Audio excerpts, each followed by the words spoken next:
This morning, I looked at my Storygraph account, and apparently I have, 51 current reads.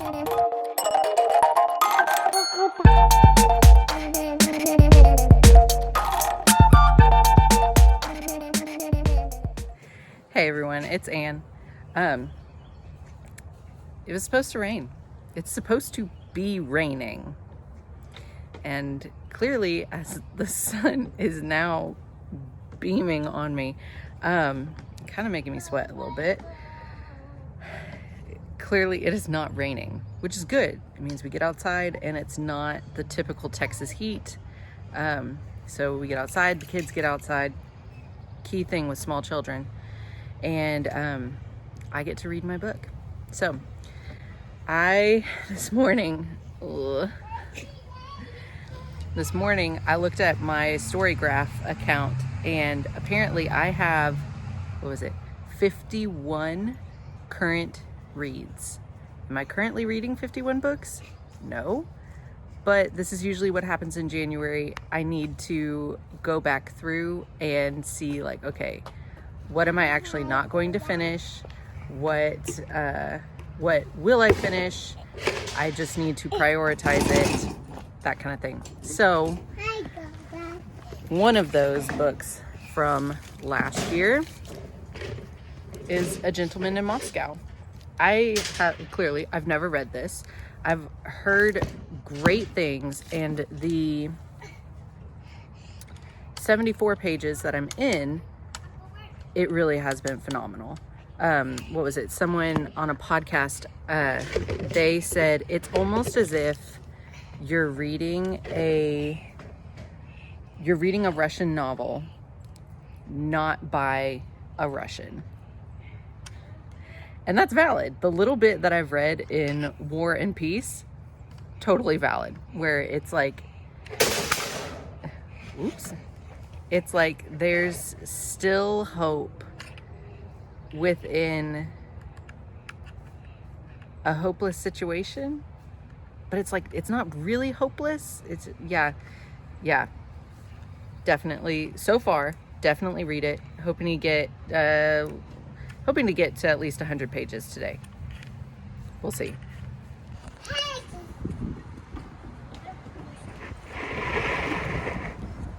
Hey everyone, this is Editing Ann. This was over the long weekend that I got to pick up a few books that I had laying around. And I got a feel for if I'm going to end up speed reading them. Spoiler alert, these that I picked up, I'm probably not.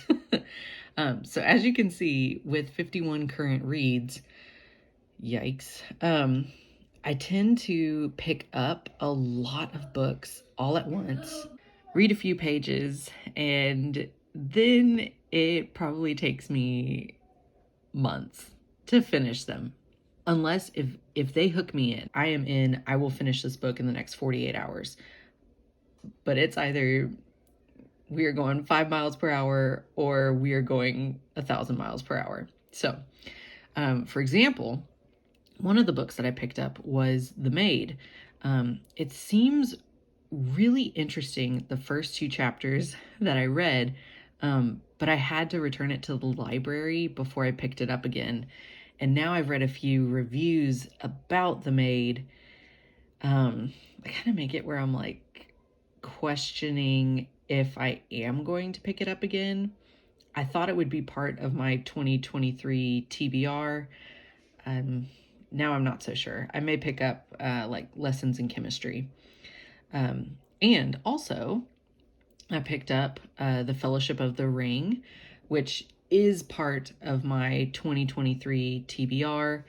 The Lord of the Rings is one of the series that I have started and stopped so often.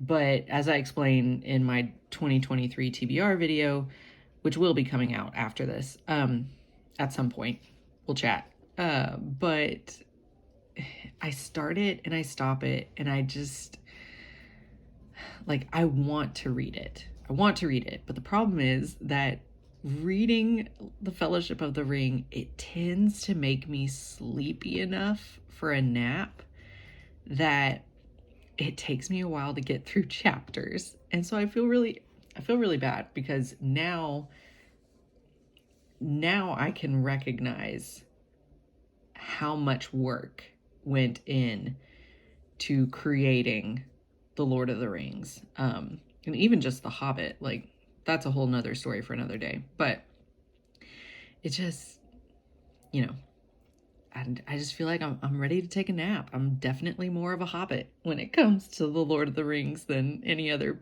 people or species in there.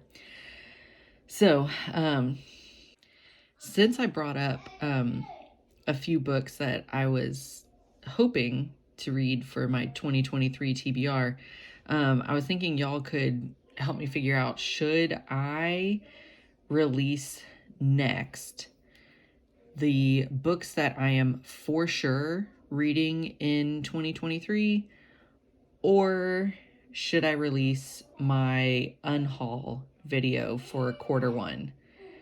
Write in the comments if you would like to see my TBR for 2023, and these are like the books that for sure I am going to read, or if you would prefer to see an unhaul.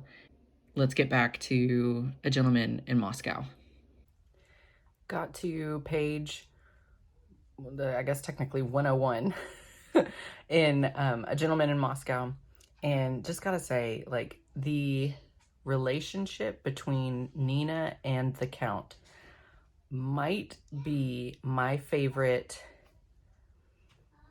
non-romantic and non-family member relationship.